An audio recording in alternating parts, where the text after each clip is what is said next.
New Year's Arsenal are trending. Wonder why. Didn't they just play yesterday?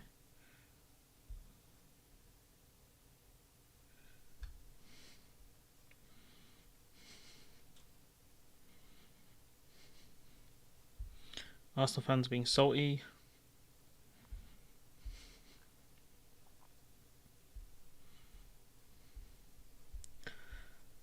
Here's the 2024. Well, you know, hopefully it's better than this year, but who knows? That Scottish thing of Hoggermanny or whatever it's called. No idea what that stuff's about, but we move.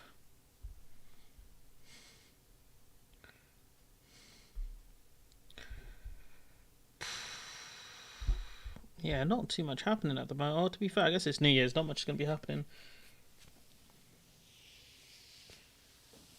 Wow, the Margaret II, or however you would pronounce that, of Denmark, has just abdicated the throne, which we don't care about monarchy in this house.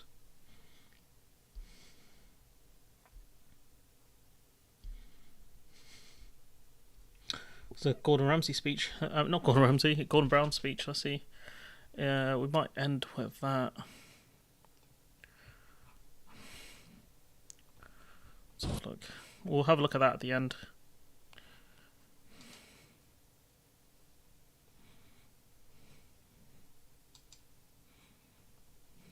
Lots of people mad. Created the bedroom tax. What? Labour didn't create the bedroom tax. That's a lie. Sold a hospital to the private sector. Did they? Didn't build any houses. What, in the whole of the 13 odd years the Labour Party were in charge, they didn't. What? This thing makes no sense. This post makes no sense.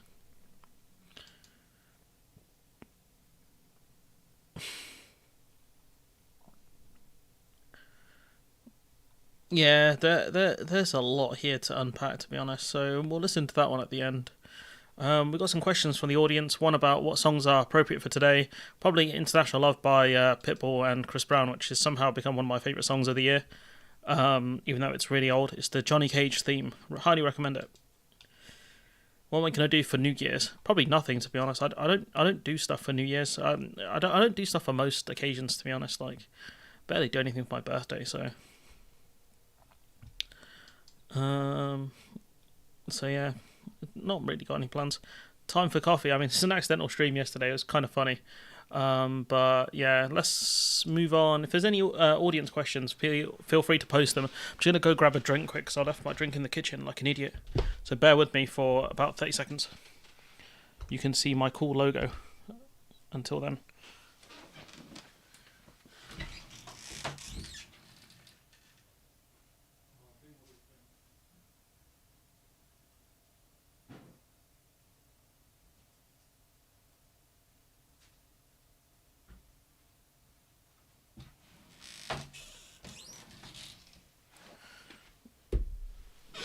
Let's see. Okay, that should be the logo off. Just load this thing up on my phone so I should read the comments.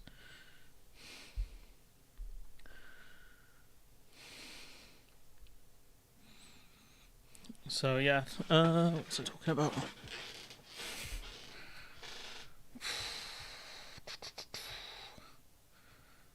Yeah, check this out. It's pretty cool, right?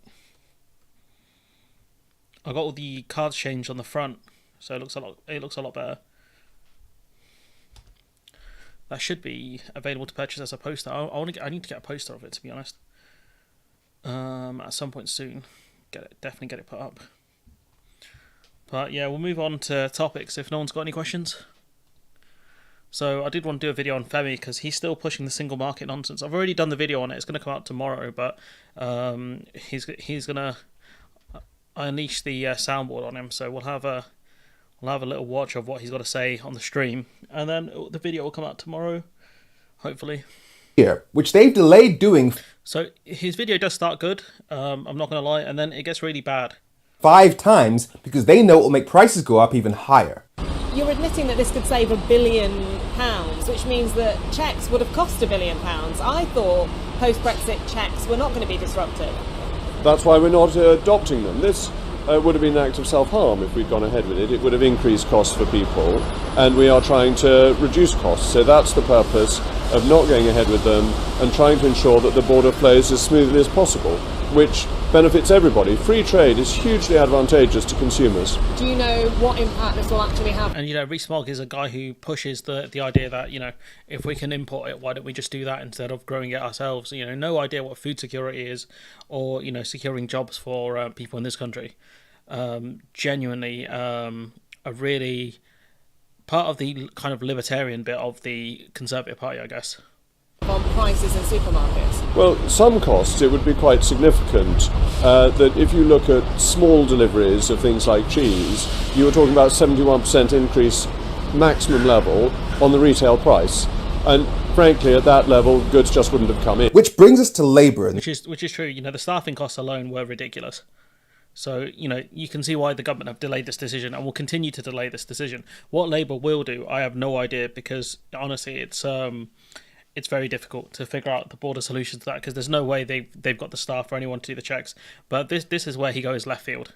And the excuses that they're already making as to why things won't get immediately better when they win the next election. They keep saying that because we've had 14 years of Tory economic destruction, it's going to take a while to repair things. Basically saying that the money won't be there to look after people as much as they'd like. But we should... Which is true. That's what the Labour Party have been saying for a while, and that's what I've been trying to push back against with the channel. But you've got other people who are basically ignoring all the kind of Labour austerity kind of things, and it's a bit shameful, to be honest, that wing of the... commentary community, should I say. We should only accept excuses like that if we know for sure that the Labour government is doing everything they can to help us. Now, of course, it's me, so given my background, I'm going to tend to view things through a Brexit lens. But so I want you guys to pay attention to that statement right there. He views things through a Brexit lens. So you would think that he would be a person who understands Brexit and understands the EU, right? Right? I'm not the one saying that Brexit is taking 4% of our economy. I'm not the one saying that our government would have £40 billion a year more to spend on us if we were in the EU single market. So given that Brexit is taking £1,000 from the average household, it's making food cost more, it's set to make food costs even more in January. These are all facts, by the way. With the modelling, it's always a bit ropey, but with the food cost increases, those are factual. Like, it's really bad for a lot of food products. The people of the UK are experiencing the sharpest fall in living standards ever recorded. If Labour comes into power and doesn't immediately tell the EU that we want back in the EU single market, which can be achieved in a matter of months, not years, which means agree... Okay, there we go. Here it is. Tell the EU that we want back in the EU single market, which can be achieved in a matter of months, not years. So the question is, we need to ask, who's his source? Because I think his source is... My source is that I made it the fuck up. I think that's his source, genuinely, because when I looked at the article, like when I actually do the reading... I'm about to kick this battle up a notch! When I actually look at the reading, there's nothing in this article about the single market. There's nothing in this article about a period of months. So the question we need to ask ourselves is, who is his source on this? Who is his source on we can rejoin the single market within a few months? And this idea, Labour need to tell the EU that it's going to happen. So where is his source on that? I don't get it. Like, we've done extensive work on this. Extensive work. Like, we've looked at, the work of Dr. Svendrup, who has spoken about this in the past. And what he said was this is the important bit of this House of Lords article. Before the EU's enlargement, when some Central and Eastern European countries asked if they could join the EEA first, the EFTA countries were reluctant to let them do that. Second, while the UK and the EFTA countries share a lot of cultural sentiments and orientations, there are still some very significant differences in size, geography, and history. Third, and more importantly, there are differences of interest and political orientation in important policy areas such as agriculture. Agriculture is very important to Norway. Finally, there would be some reservations about the functioning of the EEA institutions if the UK were to join. We note that in expanding a bloc of 5 million people to include an additional 65 million people would considerably alter the balance of the non-EU EEA bloc. So what we can see from this is when countries that had asked can they just join the EEA outside of EFTA, the EFTA countries didn't want to do that. And so that's not going to happen. This idea that, we're going to be added into the single market is complete baloney. The us joining EFTA is complete baloney. So how we're going to rejoin the single market within the space of a few months is complete garbage, in my opinion. Can be achieved in a matter of months, not years. I would love to hear his source on that. I'm going to put the video out tomorrow. I might tweet it at him, honestly, and just ask him what's his source on the UK joining the being able to join the single market in a matter of months. Honestly, like, does anyone know? Does anyone know? And this kind of stuff here, where people just talk endless nonsense, they need to know Fraud Watch is open, and anyone can get it.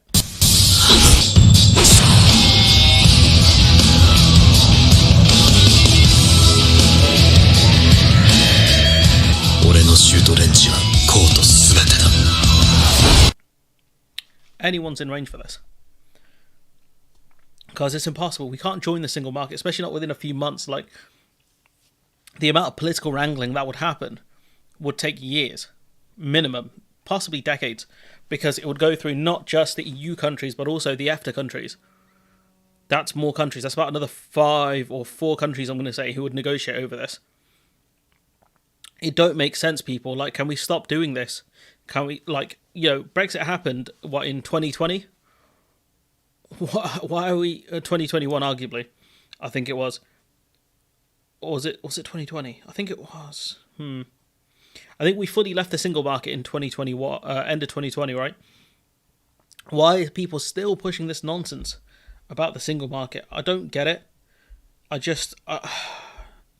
fail to understand these people, honestly. Like, if this is a guy who's talking about he sees things through a Brexit lens, how does he not see that he's talking absolute nonsense, that an actual expert has debunked these sorts of claims years ago? Which means agreeing to follow all the rules of the EU single market, the jurisdiction... This is all true, in theory, if it could happen. Anyway, it will be interesting to see whether the Tories delay the start of doing import checks for the 6th time because they know what it'll do to inflation. Because after all, the 31st of January got them, and hey, at least... And this is where Femi's different to Labour Social, because Femi, I think he's more wedded to his ideals rather than a political party, and I don't think he, like the other people, naively or very stupidly think they can push the Labour Party on certain issues that are well not within their interests, such as proportional representation. Where all they have to do is say, hey, at least we're not them, and that's literally the argument that some of the people in Labour Social make, which is, hey, at least Labour aren't the Tories.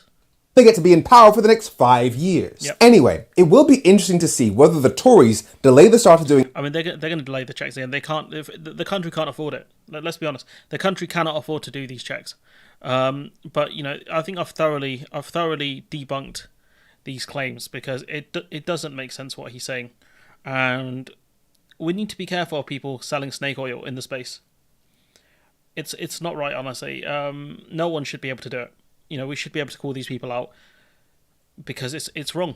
It's the wrong thing to do. Like, we can't lie to people, because all that's going to happen is he's going to make these arguments on TV. Someone, maybe a TV journalist, heaven forbid, does their research and figures out it's not actually true, and he's going to get danced on.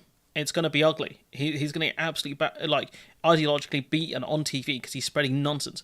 It's not even hard to figure this stuff out. Minimal research. I barely had a team to do the video I did on why the UK can't join the single market. I think it was 2 other people that helped me do the video. That's all I had, and I figured it out. Like, it's just embarrassing. It's embarrassing, honestly. He's going to be walking into his doom when people figure this out. I despair, people.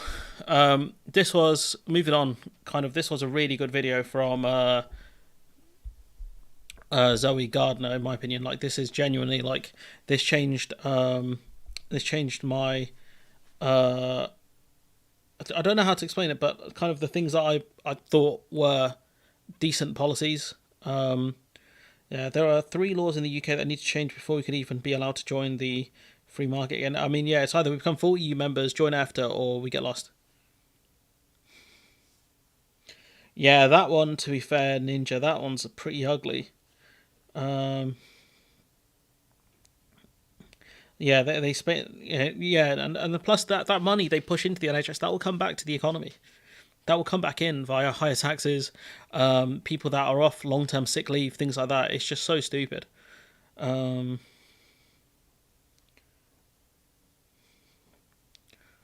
PR under Starmer, not going to happen. Not sure if it's going to happen under the next level. Yeah, but you got to remember, QA, you know, he would do it at the end of his second term, so we have to vote them in 3 times to get PR. That's what you got to remember, QA. So this video from Zoe Gardner was really, really well done.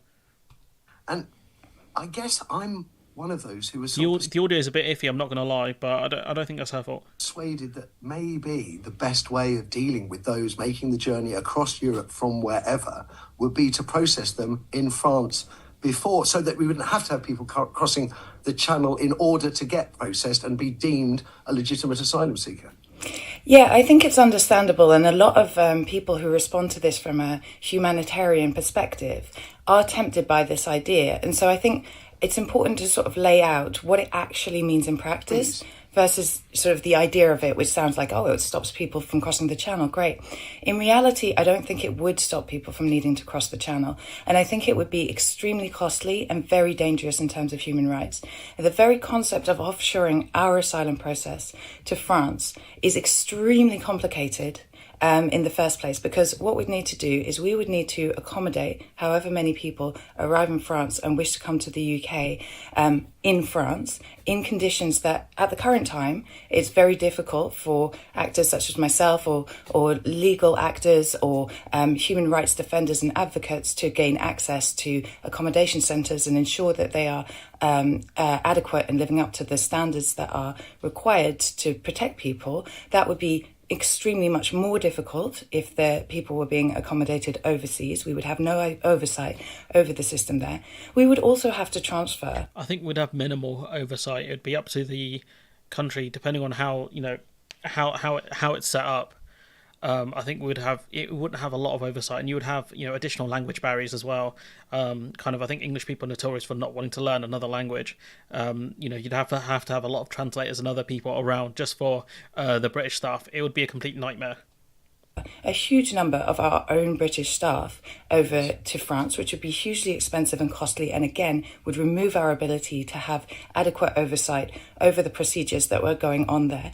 There are lots of people involved in an asylum decision. People need lawyers. It's very difficult to access lawyers at the current time in the UK. It would be made, again, far more difficult if those people were not in the UK to access competent legal advice on the legal asylum system in the UK. We need translators. Again, people don't have sufficient access to that now. So all of that would need to be offshored to another location. And then once you talk about when decisions are made, when people go through the appeals process, again, what that appeals process is through our British system. It would be difficult to ensure that it was adequately done abroad. And finally, when you get to the point of a decision, yes, for those, and let's emphasize this is the vast majority of people at the moment who are trying to make the crossing, they are people who are recognised under our system as refugees in need of protection. But for those who are rejected, we're then leaving a population of people who have no further option, no rights in a country where we have no control again over what happens to them. And the concern that is also true, that, you know, the people who don't have their claims accepted, you know, we don't know what would happen. You know, would France deport them? Would they just what would they be arrested? How exactly would it work? It's very unclear. Is that in many cases people are refused asylum wrongfully, or they're refused asylum but they actually still have no solution whatsoever of where to go, and we end up dumping that onto another country, and those people remain desperate, remain destitute, and might end up still continuing to fuel the trade, the smuggling trade, and attempting to reach us in other ways. But then when they crossed, they would try to remain outside of the system because the trust in our system that to be able to offer them any kind of solution would be totally broken. So they know they would be deported, so they would stay out of the system for as long as possible. You know, working in kind of the black market for labour or whatever. You know, that stuff's incredibly dangerous. So there are big problems, I think, with this system of just offshoring it to France, and that's just France. Forget Rwanda, Labour. I've talked about Tanzania. This is France. Like putting up this kind of system in another country would be a complete disaster. So ultimately, I think this would produce more cost and more chaos, but actually no solutions. And I can tell you what solution I do propose. Go on. I was going to ask you, what is the solution? What is the answer? Well, I think that the people who believe that we should process people in France, what they've got onto the right idea, which is that we should stop people from having to make that dangerous journey before they can actually reach our system. Now, how we can actually do that instead is we can set up a centre in France, but a much smaller scale, just to offer people who come to us, and we can set up the criteria, but basically it needs to be fairly broad because it needs to be realistic.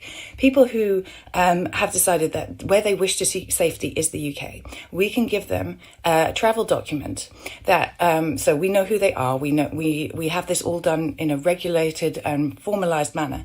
But we give them a travel document. They cross on the ferry or the Eurostar instead of in the smugglers' boats, and then they enter the asylum system in the UK, and we have that system functioning, and crucially functioning quickly and efficiently here in the UK, instead of trying to push it all overseas, because then the French can push theirs to Italy, and then the Italians can start running their asylum system as they're trying to do in Albania, and in the end, none of this prevents the actual need. It's all trying to displace the question. Where are people going to actually end up and stay? We should be focusing on offering solutions, not trying to push people away. And this is important because this isn't even in theory. Like, this is what's happening now. A lot of the refugee problems have been pushed onto Greece and Italy because that's where people typically go to. It makes sense if you look at the geography of it. And that's one of the problems that are causing... What is she talking about? She's talking about her solution for the asylum seeker crisis. So... Like, bro, like, you need to actually listen to what she's saying. Like, it's not hard. So, you know, I think her solution makes a lot of sense. I think the UK does need to actually hire more staff to deal with people's applications. That's the first major solution to this. Setting up a system where people can get easy travel documents and have safe points of entry into the UK makes a lot of sense. Which this is something Labour aren't even promising either. Let me return you to this. I mean, I'm loath to call it a proposal because it's all leaks that have gone to the Times. But if going with the information in good Labour are faith, doing that a lot, leaking stuff to the Times. It's either a kite-flying exercise to see how people respond to the policies, especially more conservative-leaning ones, or they've got a real hard-on for the Times because they keep doing interviews with the Times, etc. It's just appalling.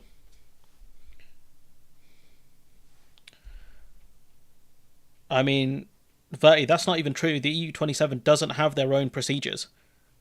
If they had their own procedures, there wouldn't be a crisis, a refugee crisis within the EU. So that's not even true at all. That's in the Times. Labour are going to say that their scheme involves Tanzania, which, according to Wikipedia, is one of the most stable and nicer places to be in Africa, in the African continent. That they're going to ensure that the processing is done by British officials.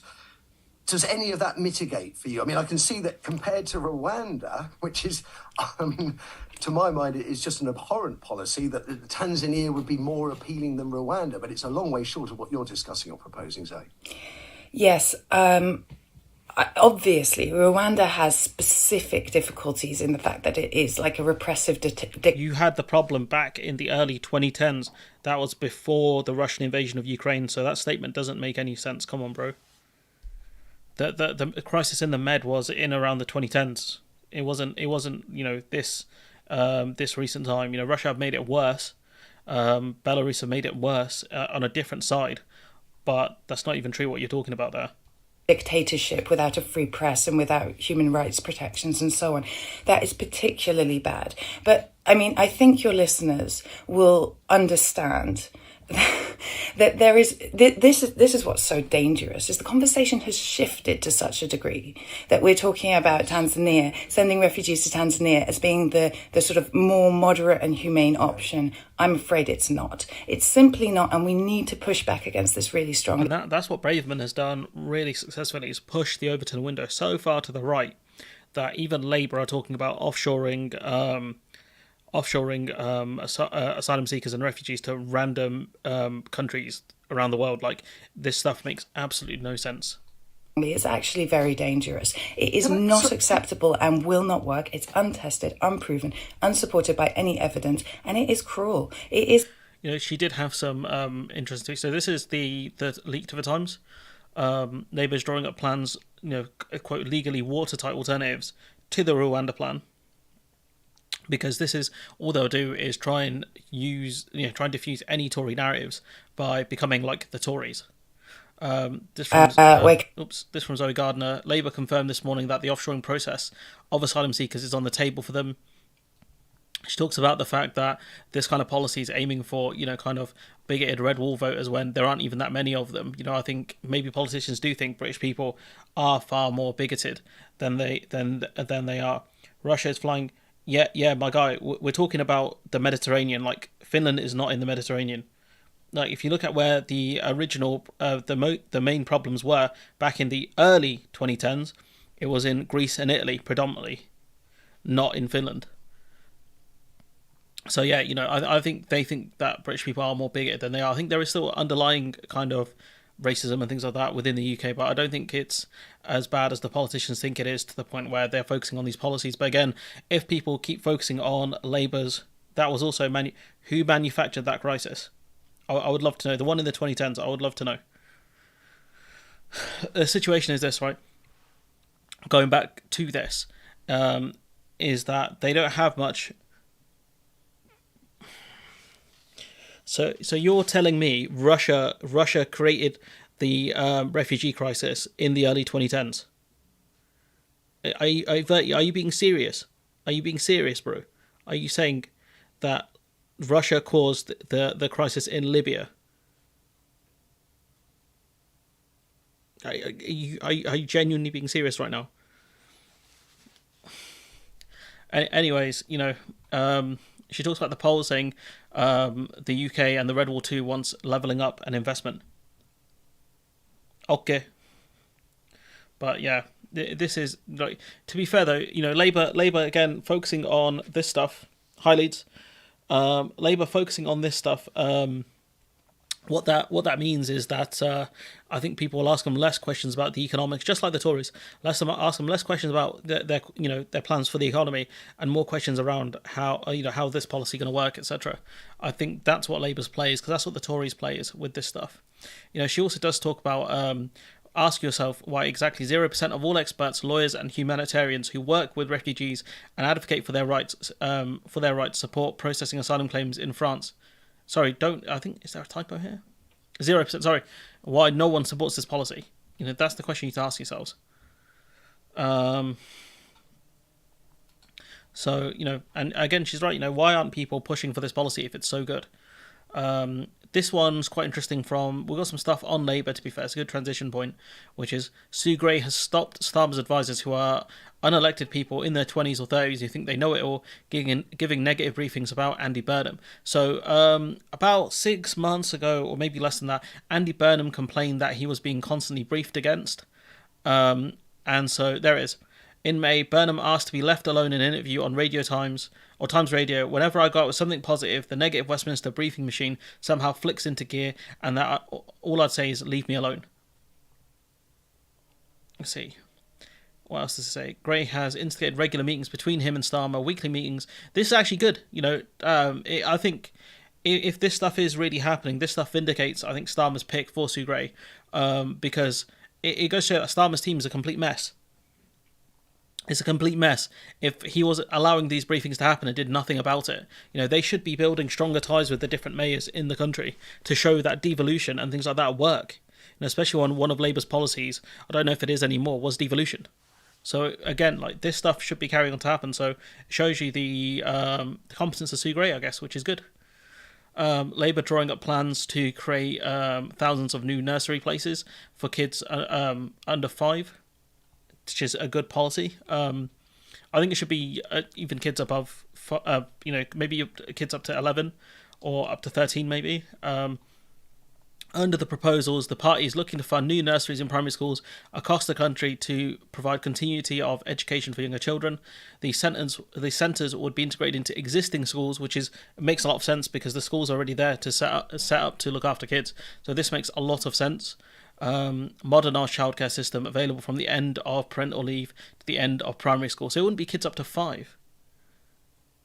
That doesn't make sense. the end of primary school. Primary school kids leave at about 11, so that doesn't even make sense. Under the plans, councils will be encouraged to set up their own nursery provisions in existing school buildings. It sounds like, because Labour are not going to borrow money, and they've already allocated, I think, the non-dom money and the VAT thing. I don't know where they're going to get the funding for this, because Labour keeps saying, Burnham isn't a threat. I think Burnham's happy with where he is. I think he would have done it. He would have done it if Labour picked, what's that lady's name? The blonde one, the very Corbyn-y woman who was, I think she had the whip withdrawn from her a couple of years ago. I can't remember her name. She has glasses. Probably not the best description of someone, but she's blonde and she's got glasses. So the question is, how are Labour going to pay for it? So we don't know.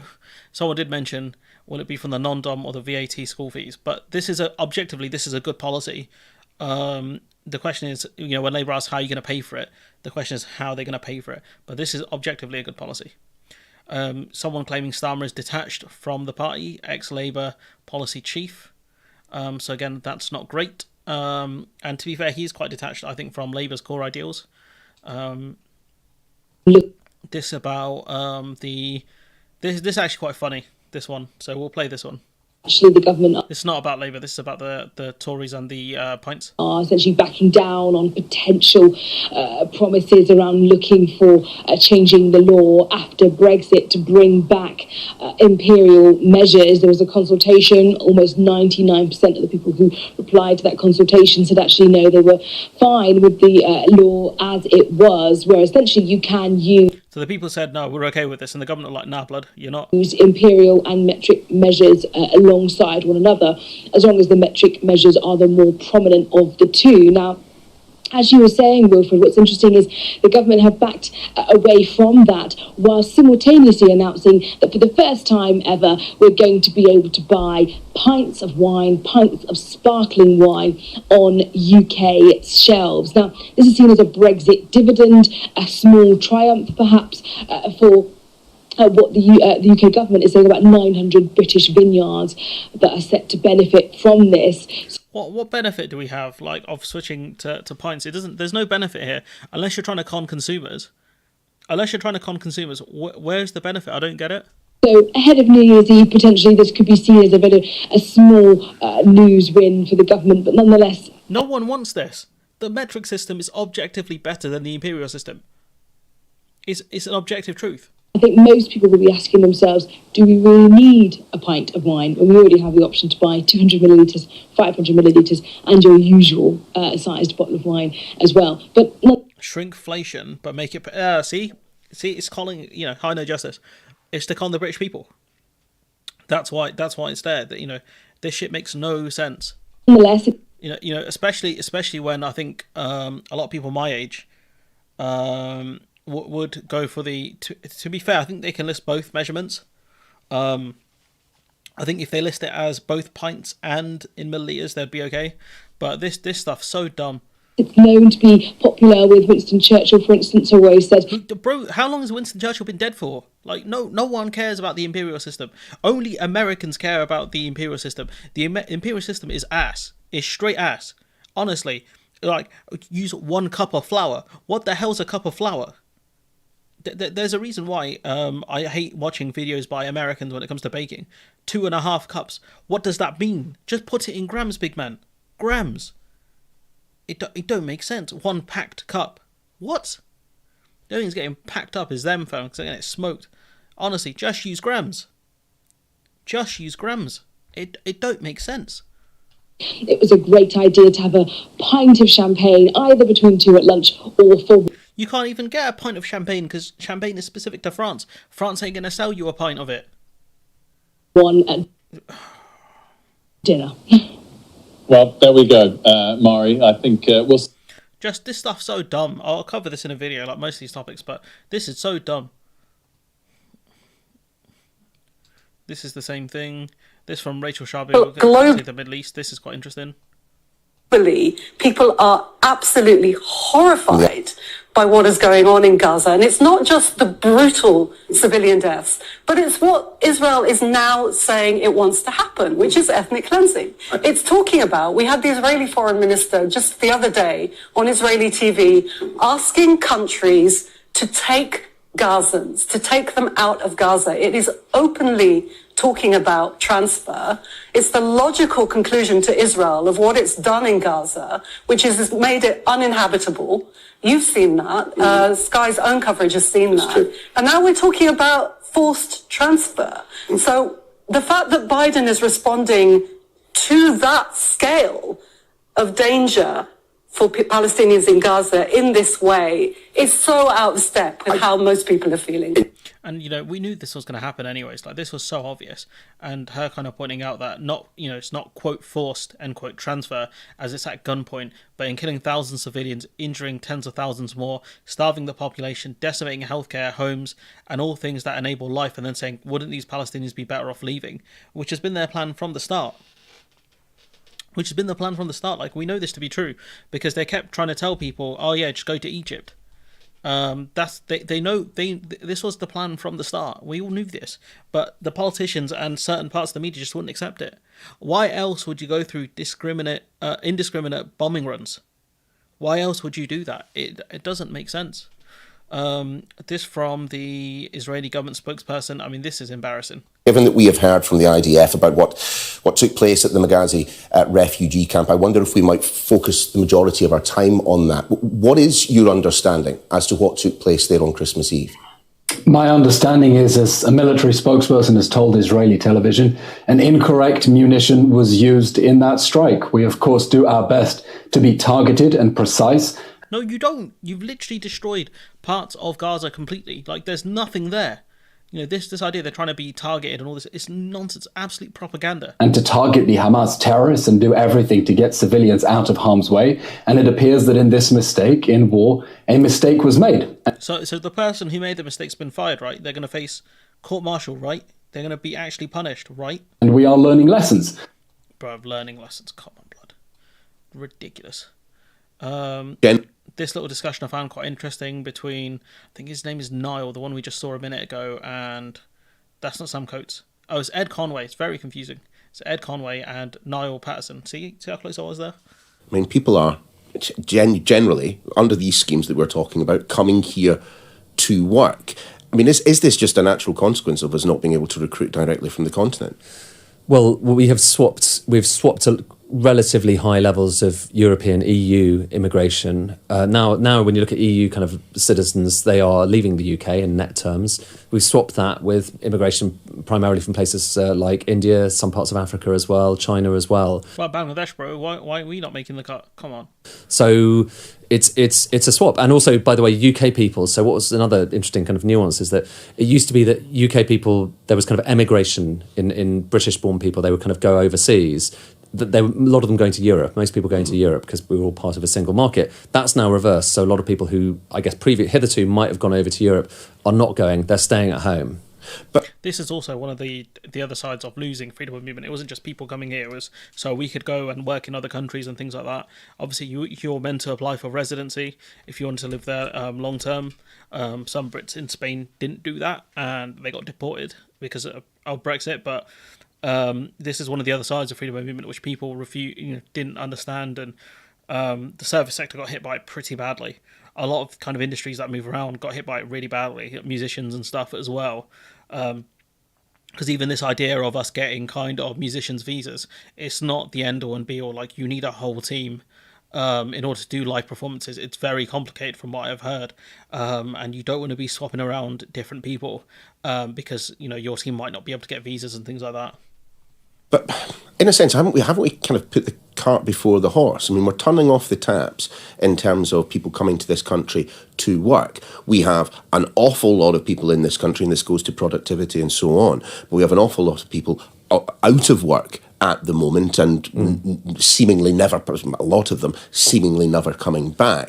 If the idea is, British people can do these jobs, well, we're not there yet. We're not going to be there for ages. No, but so far the evidence is that it's proving really difficult to get people, to persuade people to come back into work. You know, British-born people, a lot of whom left the workforce during COVID, a lot of people just haven't come back. Some because they're long-term sick, some because they don't want to. Mostly it's kind of long-term sick. But there's been this massive shift. And this is, if only we had a functioning healthcare service so the long-term sick can get healthy and, they can actually go back to their lives kind of pre-COVID. Or, whatever illnesses plague them, if they need routine surgeries. If only we had a healthcare service that could deal with that. Man. The big problem facing Jeremy Hunt, Rishi Sunak, or one of them, is that trying to get the workforce back... This brother Ed Conway talks real fast, even for me. ...up is a big part behind trying to get the economy going again, and they haven't been able to do that yet. But more broadly, if you take a step back, I think the issue is we voted for Brexit as a country. No one was entirely agreed on what Brexit meant. This is the key. This is the key crux of it. As a country, I think, especially post Brexit, we haven't fully figured out what we want as a country. We decided we want to end kind of freedom of movement, right? But then, as a country, we had low unemployment, so it means we still needed a lot of migrant labour. So now we're mad. People are still coming here to fill up roles. It doesn't make sense. We spent years kind of debating whether you were going to have a kind of hard Brexit or a soft Brexit. But again, not really fundamentally asking the question about what it actually meant. Does it mean more openness to immigration? Does it mean more closed borders? In the end, we have opted for more openness to immigration. But again, it's not clear whether that was what people wanted when they voted for it. But we're starting It's not what they wanted. They wanted less. They wanted less foreign people. That included non-EU immigrants and EU immigrants. That's what they wanted. They wanted to pull the drawbridge up. Some people who were minorities, kind of non-EU minorities, would have wanted to have an easier time for non-EU migrants to come here. I think there was a bit of a push for that. Some people saw the system as being unfair towards non-EU migrants, but again, that was the Conservative Party who governed over that area of immigration. So that kind of issue I can understand some people being annoyed about. But for the most part, I think as a country, at least as the people who voted for Brexit, they wanted less immigration. His name's pronounced Neil. Okay. I think as a country, or as a... to be fair, though, then again, the Conservative Party promised to bring immigration down for tens of thousands. So I guess you could argue as a country, for the most part, we've wanted to have low immigration, but can't compensate that with the fact that unemployment is very low. In this country. So where are you going to get the labour force from? That's the key problem, especially with so many people off on long-term sick leave, because the healthcare service is completely crumbling. To see kind of what economists would call revealed preference. So there's revealed preference of the UK as openness, allowing many people to come in. And now you have the revealed preference of, That's such a goofy term, revealed preference. That's so goofy. Trying to legislate in Parliament to try and prevent people from coming in. To me, it looks like we still haven't worked out as a nation what kind of economy, what kind of society we actually want, which is kind of disappointing given how long we've agonised over this and how much noise there's been, that we don't know where we want to head right now. But is there the opportunity for us to know that if there is not a national conversation, or at least a conversation led by politicians who are open and honest about the pros and indeed, yes, the cons? I don't think people in this country are mature enough, or I don't think there are enough mature people in this country to actually have the conversations of, yes, the fact that we need migration into the country to fuel the economy. I don't think there are enough people who are mature enough to have that conversation. That's the problem, because there's still lots of people who think, oh yeah, life on benefits is great, so the only reason we're bringing in foreign labour is because people in this country don't want to work because they can just live off benefits. That's one of the key problems, and that's something that was pushed especially during the early 2010s. I don't think we're mature enough as a country, and I don't think the media is there, or any of the kind of, especially given Britain's history as well, it is very much based in bigotry. I don't think people in this country are mature enough to have that conversation, I'll be honest. Of migration to this country, I don't think we've seen it. I certainly don't think we've seen it just since. Not yet. I mean, this was good. I enjoyed this. I would like to see more of this kind of stuff from Sky. Very, very good. This from Beth Rigby on Sunak's kind of end of year pledges, I guess. Kind of a review of him. The two that I would argue are the more retail end of the offer. Mm-hmm. That is on the NHS and on stopping the boats. And on both of those, I would say they are very much Actually, on the NHS, it was very much in He looks so like. Do they put his tie in his shirt for medical reasons? Just don't wear a tie, the red or just take off your tie. You look stupid. zone. Very. I mean, All he needs is the glasses to complete his look. Sorry, I'm just gonna go back for a second, but like, blood looks goofy. And on stopping the boats, and on both of those, I would say they are very much. It must be for medical reasons or something, because this guy's got his tie tucked in as well. Those, I would say they are very much. Actually, on the NHS, it was very much in the red zone. Very. I mean, that pledge is. I don't think I can say this with some confidence. I don't think he's going to hit that pledge. But he would say, well, the reason for that is the doctors, it's the nurses, they're striking. Well, then the counter argument to make to that is, as Prime Minister, if that is your pledge and you've got a series of strikes, maybe don't make that pledge. Don't choose that to be one of your 5 things. That's kind of true, to be fair. Is if you know the NHS can be a big problem, why would you go for this pledge in the first place? She's not wrong, to be fair. That's a good take on that one. Or try and do a deal with the doctors and nurses. And again, it really matters to people, right? He could have settled on a deal with public sector workers and then made that pledge, and it would have been a slam dunk pledge, honestly. Because it's their hip operation, or it's a non-emergency of an operation that they need, and they're having to wait. And that's a very tangible frustration for people. This is true. This is a really good interview on this. Sunak gets cooked again. Russell, finally, I know the Prime Minister was in attendance today. Has he been down to see you? Yeah. He might have come down, but I've got no interest in saying hello, sir. So. This is Sunak's beloved Southampton. Fair enough. How's that for honesty? Take care. I don't expect anything else from you, Russell. It's pretty funny, to be honest. This is beloved Southampton as well. Team he claims to have supported, I think, since he was a kid. And to be fair, I don't think you would lie about supporting a team like Southampton who haven't achieved a lot. This from Ed Conway, who we just listened to a minute ago, talking about how essentially the country's cooked. And the Prime Minister said that he wanted to grow the economy. That was one of his much vaunted pledges. Let's look at what actually happened. So see that line. Let's continue it on. It kind of is growth, but not all that much growth. Basically, only a few points of a percentage point. I wonder what months they're looking at, because October the economy shrunk. So I don't know what months they're looking at here. I don't know if that's 100% true. Points.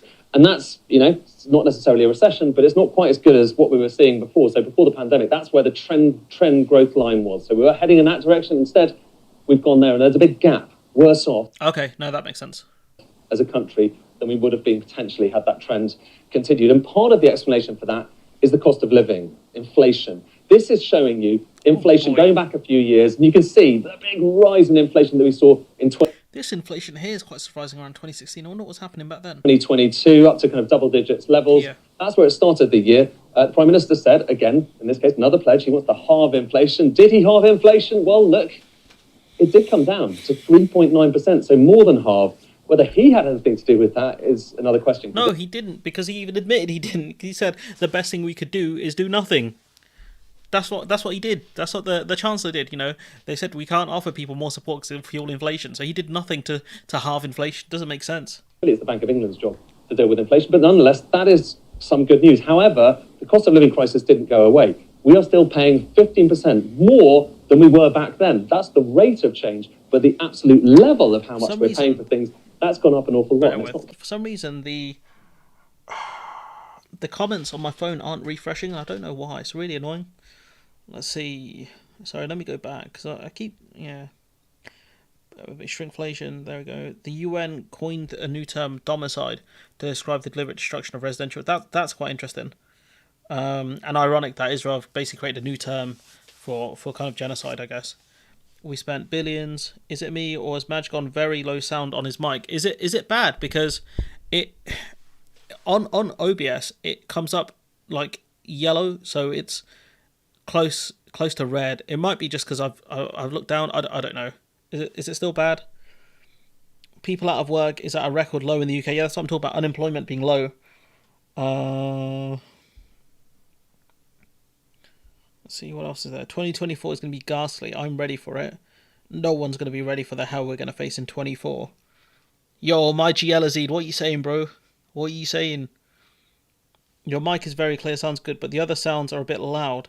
Twitter videos, yeah. The problem is, if I show you guys my OBS screen, right? Can you guys see this, right? So if I go on... Coming down. Bank rate as well. There's another thing that's gone up quite a lot. Most people think actually the OBS volume should be around my volume. It should be about the same. To come down. So it's a 5.25%. Economists think it will start to come down in the year, partly because of inflation. I've gotten too used to using the compressor. That's the guy's channel you want to subscribe to anyways. He's the man right there. Let's see, what else have we got? I had to sell my second home in Portugal because I voted for Brexit. Typically the ones I saw was I had to sell my second home in Spain. But, you know, the Portuguese ones are quite accurate. The whole Brexit thing was kind of hilarious in terms of some of the people who voted for Brexit were the ones that got impacted the most because for whatever reason they decided to retire in the EU and be like, nah, fuck the rest of you. The classic British pastime of pulling up the ladder behind you, only to realise that they haven't made it as high up as they thought they were. Let's see. NHS rules: you are not allowed to wear a tie for work, but as a visitor you may tuck it in. Why not? That's what... Okay, no to the bow tie, because only Matt Smith should be able to wear bow ties, right? But, yeah, just take it off. Just take off the tie. It looks stupid. Hope 24 is a better year in general. I hope so. Tick boxer. There's no way, there's no way he's a tick box Southampton supporter. Like, no one's like, yo, let me support Southampton. No way. But the other sounds are a bit loud. I'll have to, because when I put it in Resolve, when I make the actual videos, it's not so bad because of the compressor. But, yeah. Twitter being trash. YouTube being annoying. But, yeah, I something I'll have to look at then, because I did tweak my audio settings a bit. So we'll deal with that at some point. But what you really want to do is check out this channel right here, because this guy's the man. Kira's an Arsenal fan. I'm not sure how long ago he made that pledge. Don't do that. Don't, because this man. No, just no. Come on, guys. Coming down. And you can see that in this. This is the 5-year mortgage rate. So the rate you're actually paying for 5-year fixed rate mortgages. Just look at that red line. It is starting. I changed my audio level down here, so I wonder if that's the problem. I think that could be the problem down here. Let me see if I turn that down. To get lower, okay? And that's starting to... Yeah, there is some sort of issue. So much higher than... Nah, bro. Was. It's all good. Just a few years ago. The tax burden. Now, this is something... Let me know how the audio goes in this video. About. That's better. Okay. Taxes. It's because I changed this then. Oops. Let me not talk over Conway. It's because I changed this earlier in the week. Okay, that makes sense. I'll leave it around that volume then, because OBS, it's just the way the volume is measured. It's a massive problem. Cut a few taxes, but look at this. This is the overall level of taxation in the UK, going back a long way. And that line there, if we actually just draw a line kind of going back. Dedicated sound audio on PC and get everything go through. Yeah, bro, if you want to subscribe, if you want to support the channel on Patreon, I can get some cool shit like that. All donations are appreciated. Except Ellersy, don't donate anything. Not you specifically, because I know you're way too trigger happy on the super chats. So not you, Ellersy, specifically, but anyone else can donate. Highest since 1948. So we are living in a... So look, this is post-war Britain here.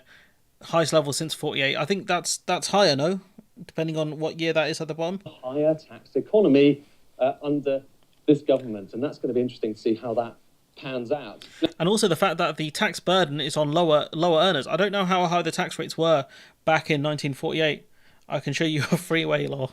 Yeah, I'd appreciate that. So look, if you think about this, I think the tax rates on the higher earners would have been much higher back in this period of history than it is now. The tax burden's on lower earners now. You know, like, so it doesn't make sense down here. So this is one of the reasons why the economy is struggling so much. Post-war UK austerity paying off World War II. Yeah, it made sense back then.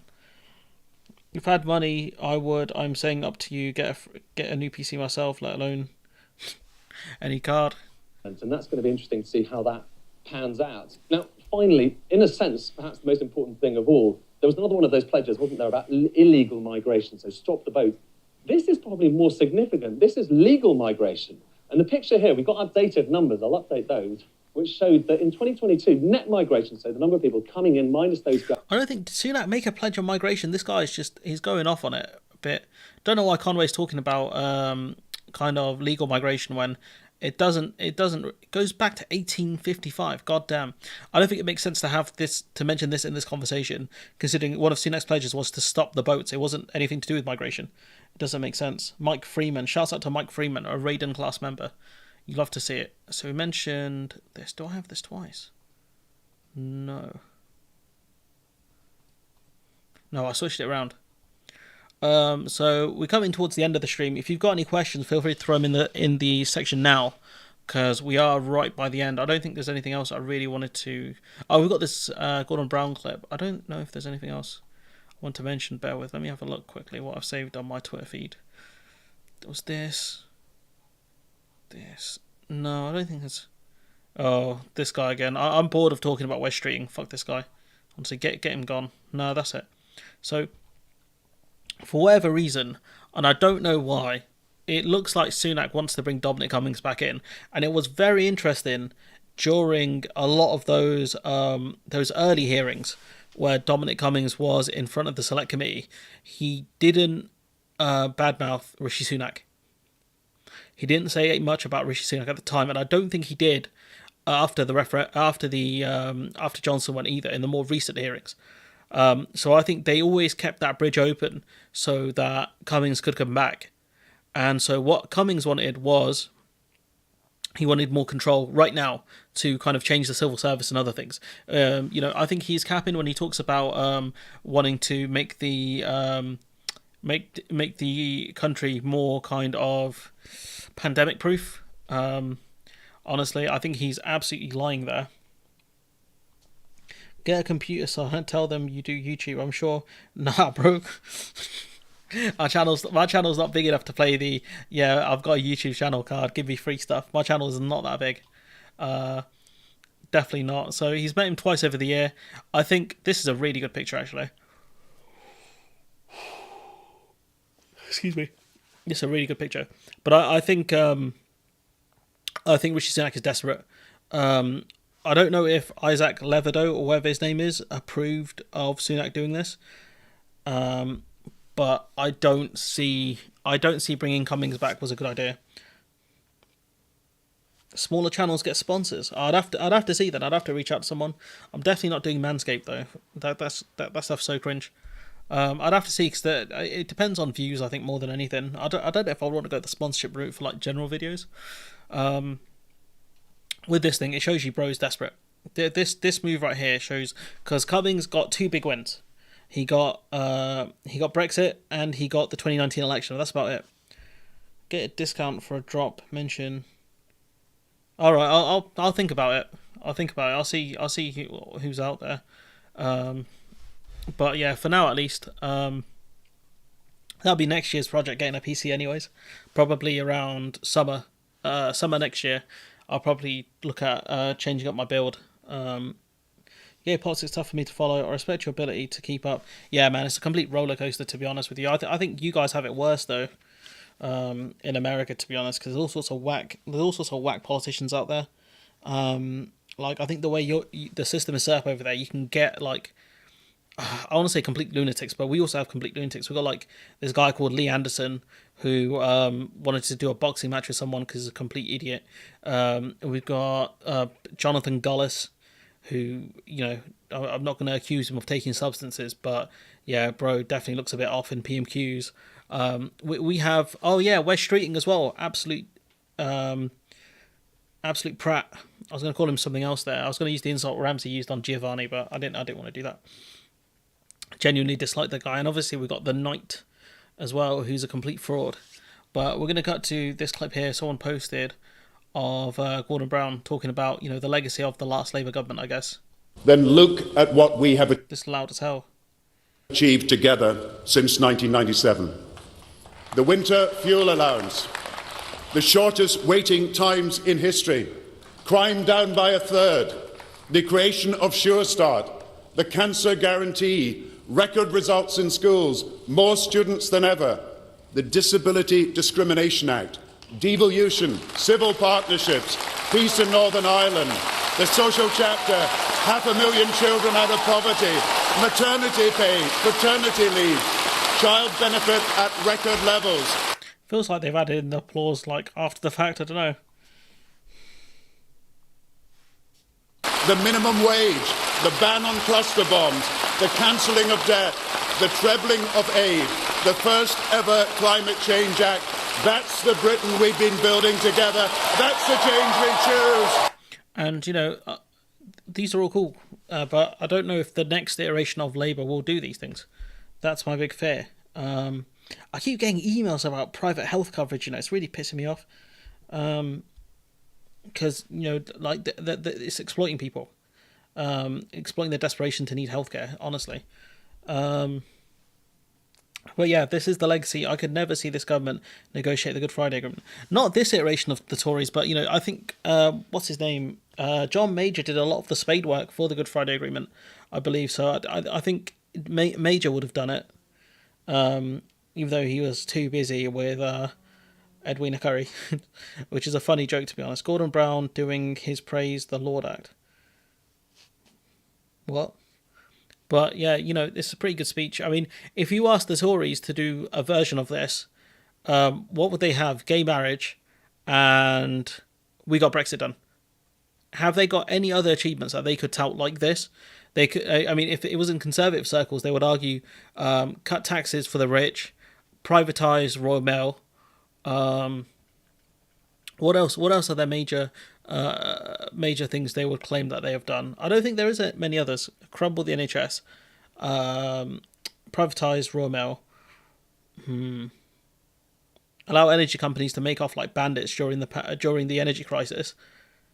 I don't know what else they would say they have achieved in their 14 years of government. Anyone got any ideas? What would you, if you were a Conservative, what would you argue have been their successes over the last few years?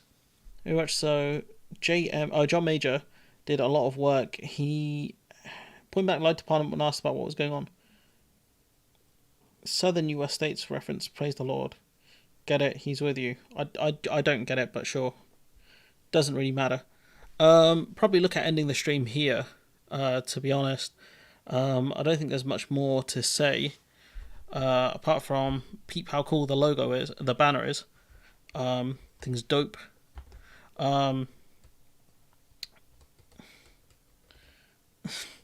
I haven't got much more to say. I do have this cool soundboard. Shall I go over the soundboard clips to end the stream? Let's have a listen then. Let's see, because I bought this last Saturday. I think I bought it. Not Saturday, the one before that, and it did take me a while to get it set up. So I'll show off the soundboard as the last thing of the year. I need to get the music on this one as well. But yeah, I've got quite a few cool ones, I think. That's right. Don't blame yourself. Blame me. That one's for... I guess I'll add some context to when I'll actually use some of these clips. So that one I'd use if anyone blames me for Labour's failure in any capacity. I've got... That's a song, isn't it? I have nothing much else to say. Let's see. I've got this one.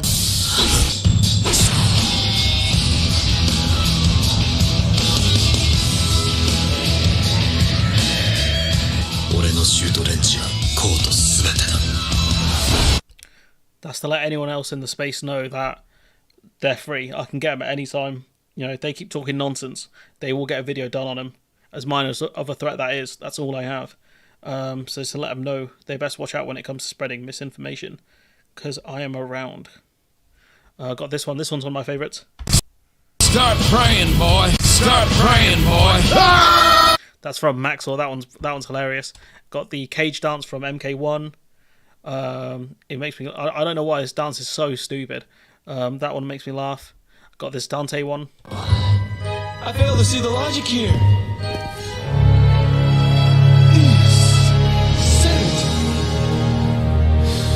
The price to pay for power. I love that one so much. It's so good. See, I've got this one. Jake,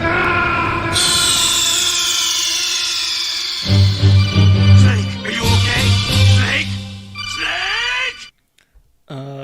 I've got this one for when people say when people excuse Labour's bad policies.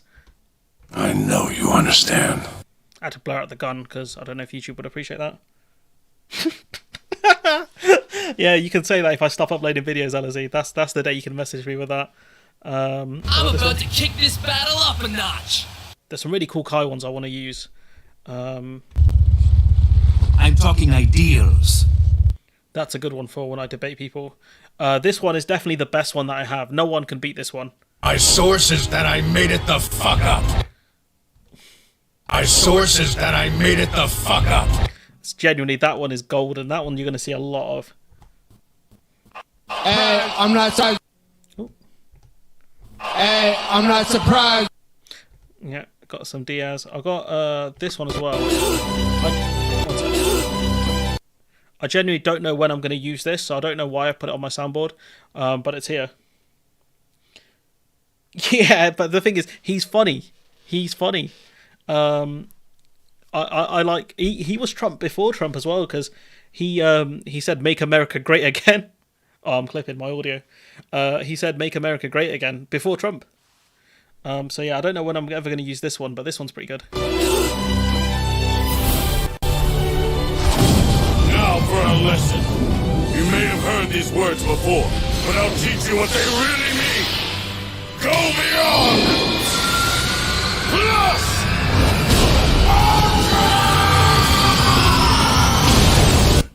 Yeah, the only dance you guys will see me do is this one. That's about it.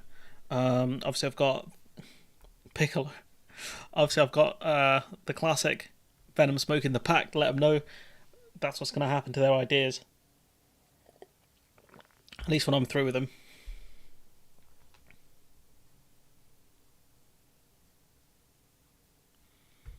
Okay, I've got Venom walking as well. I found this one quite funny.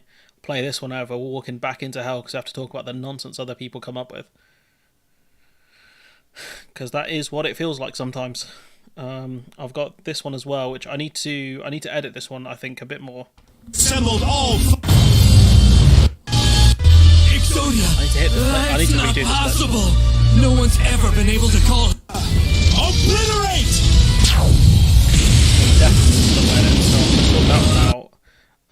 Probably might do that tomorrow, and obviously I've got my banner for if I have to run to the loo or anything like that, or if I just want to show you how cool this art piece is, because it's pretty cool. So yeah, that's my soundboard. I don't know what ones I'll change, because most of these are really good. I'll probably change the Plus Ultra one. Yeah, honestly, it's phenomenal, isn't it? The guy's art is really good. Let me see if I've got his. I don't think I've got his. Let me see if I can find his Fiverr page.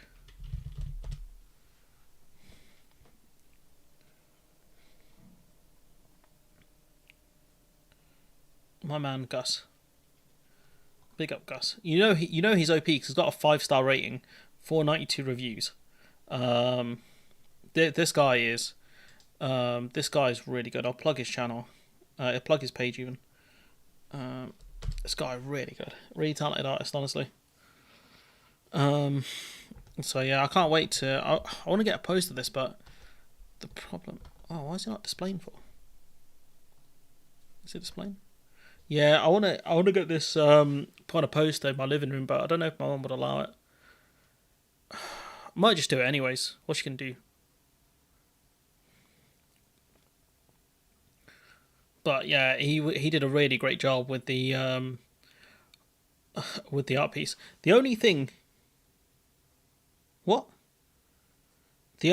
I don't know is which card is this one. That's the only mystery. I can't remember for the life of me which card I asked for, and I can't find it anywhere. But I should have gone for Everyone's King, really, in honor of Jack Atlas, the best character. But yeah, I've got like a lot of the different generational cards. I think this one here, Generation Next, is my favourite card. Looks like Marine Boy. Nah, he was inspired by... Let's see if I can find him quickly. I'll show you the inspiration behind this character here. Was one of my favourites. Edward.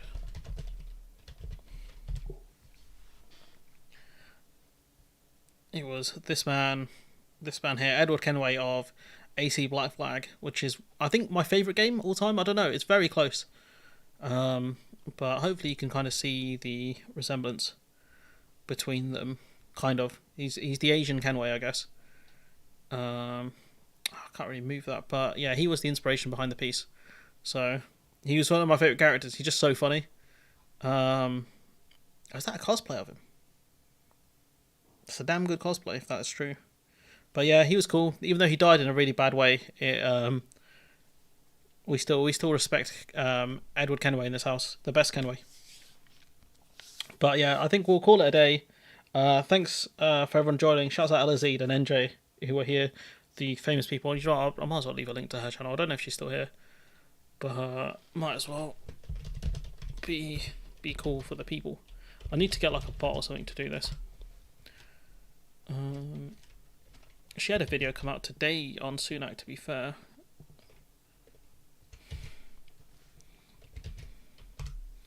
Yeah, we'll leave a link to her channel as well.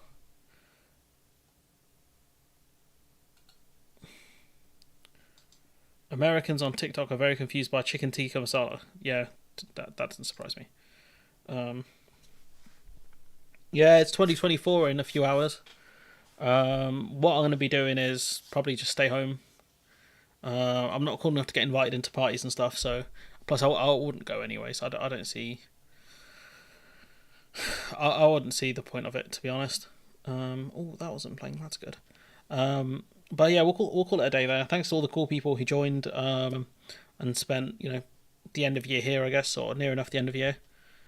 But yeah, we'll call it a day, and I'll see you guys next year, which will be in a few hours. But I'll probably stream. Let's see. Yeah, I'll probably be back to streaming next Saturday. I need to remember to put these damn community posts up for questions and stuff like that. But yeah, I'll see you guys soon. Bye bye.